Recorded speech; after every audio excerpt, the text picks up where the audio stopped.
नमस्कार मंडळी, पुन्हा एकदा तुमचं स्वागत आहे माझ्या नवीन व्लॉगमध्ये।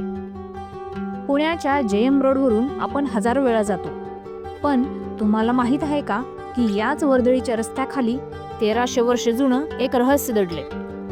आज मी तुम्हाला घेऊन जाणार आहे पाताळेश्वर लेणीमध्ये, जी एकाच अखंड दगडातून कोरली आहे आणि त्याचा संबंध थेट पांडवांशी जोडला जातो।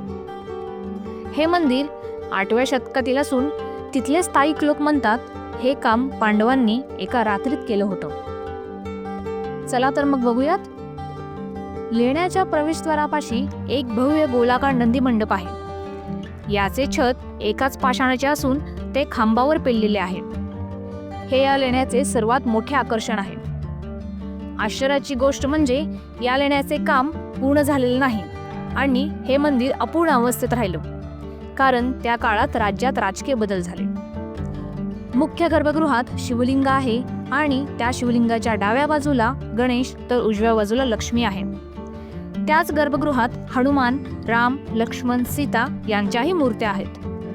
मंदिराचं नाव पाताळेश्वर असण्यामागचं कारण म्हणजे हे मंदिर जमिनीखाली असल्यासारखं भासतं, जणू पाताळात वसलेलं शिवधामच।